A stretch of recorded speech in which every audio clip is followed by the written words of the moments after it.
Senta aqui na mesa da mamãe, qual vai ser o assunto de hoje? Vamos falar sobre rebeldia. E a rebeldia, nós sabemos, é um assunto inerente da adolescência. Na adolescência, a rebeldia ela é bem latente e característica. Por quê?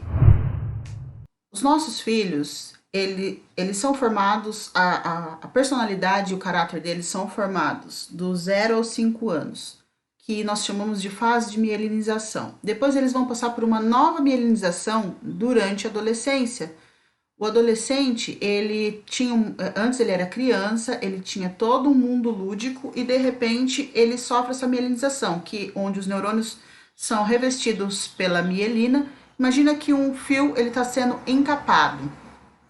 E isso dá o que para o adolescente? Ele dá mais autonomia, mais capacidade de percepção, mais racionalidade, informações muito mais rápidas. Então, antes a criança, ela vivia no lúdico, onde os pais eram o centro das atenções, ou aquilo que eles chamam de pais ou cuidadores. Tudo que os cuidadores e os pais falam é lei para uma criança. Para um adolescente, não. Então, quando você chega para a criança e fala assim, olha, não entra na piscina depois que você comeu, a criança faz o quê? Por quê? Porque isso pode dar uma congestão, você pode morrer. Quando você fala isso para o adolescente, olha, não entra na piscina depois que você comeu. Aí o adolescente vai falar assim, por quê? Aí ele fala assim, porque isso pode dar uma congestão. Ele vai falar o quê? Ele vai perguntar, e você viu isso aonde? Você aprendeu isso com quem? Muitas vezes o adulto ele não está preparado para essa resposta, porque realmente é uma pergunta digna. Se você vem com uma regra para mim, eu quero saber por que você veio com essa regra e eu quero saber a razão. Se isso vai colocar minha vida em risco ou não de verdade, ou se você só está querendo ser chato e não está querendo deixar eu entrar na piscina, ou está querendo replicar uma regra que cagaram para você e ninguém te explicou e você está cagando ela para mim de volta. Compreende aonde que nasce a rebeldia? Um outro fator que torna o adolescente mais rebelde é o quê? É simplesmente o fato dele buscar essa identidade dele, porque até então ele era filho do fulano, filho da ciclana, filho da professora, ele era só uma criança e agora ele quer ser alguém. E é muito louco porque nessa busca de querer ser alguém, de colocar a identidade dele, de imprimir a identidade dele nele mesmo e no mundo ao redor dele, ele quer ser único, ele quer ser exclusivo, ele quer ser independente, mas ao mesmo tempo ele faz isso buscando tribos. É muito louco. Isso também na cabeça dos pais não faz muito sentido, porque até então meu filho ele ia para a escola só, ele assistia desenho, e agora de repente ele quer colorir o cabelo, ele quer andar de skate, ele quer botar piercing, ele quer fazer tatuagem, porque ele anda com uma galera, com os roqueiros. E entenda uma coisa, as fases elas passam. E muitas vezes nessa tentativa do adolescente querer ser alguém que não é o pai, que não é a mãe, ou o simples fato dele falar não pro pai e pra mãe, já que ele não pode ser alguém único, ele só pelo fato de falar não e de entrar em embate com o pai, ele já tá sendo alguém. E muitas vezes quando o diálogo ele não faz parte da família, não faz parte do ambiente desse adolescente, o fato dele falar não e dele ser rebelde vai fazer quem ele realmente é. Ele vai entender que essa negativa dos pais, de falar não para os pais, já vai fazer dele alguém diferente, porque eu já posso pelo menos dizer o que eu não quero.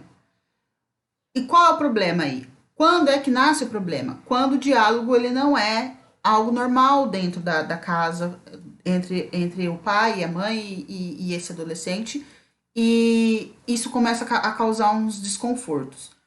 Uma outra coisa que nós poderíamos, uma ferramenta que a gente poderia usar para diminuir isso daí, é que muitas vezes o pai e a mãe, eles são pessoas totalmente diferentes, emocionalmente falando, do filho. Tá, Violeta, aí você tá chovendo no molhado. Não, nós temos uma abordagem aqui, a partir de agora, nós temos uma abordagem no canal, fazendo a pessoa entender que todos nós somos diferentes e isso está escrito no nosso corpo.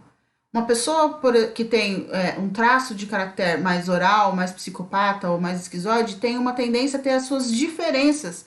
E muitas vezes o pai, por não entender ou por não entender como funcionam esses traços, como funcionam essas diferenças, ele vai querer que o filho tenha atitudes baseadas na forma como ele vê o mundo. Então, imagina um pai que ele é mais esquizoide, que ele gosta mais de caverna, e ele tem uma filha que seja mais oral, mais efusiva. Para o pai, aquele comportamento efusivo, chora por tudo, tem emoções, gosta de sensações, gosta de comer. Para o pai, isso pode parecer fútil, pode parecer desnecessário, quando na verdade é uma característica do traço de caractere predominante naquela menina, e isso causa um problema. E ao mesmo tempo, a menina se sente rejeitada, se sente abandonada, se sente excluída pelo pai, porque o pai não quer contato físico, porque o pai quer ficar na dele, porque o pai tenha o modo dele de ver o mundo, não é muito de conversa. Quando existe essa diferença, nascem os conflitos e os problemas. Então, de repente, a rebeldia é só o caso de haver um ajuste onde eu me entendo, o outro entende a ele mesmo, e cada um entendendo quem é realmente na vida, vai abrir os olhos para entender o outro. Você tem um adolescente rebelde em casa? Conta aqui qual o perrengue que você está tendo com ele. De repente, eu posso te dar umas dicas aí.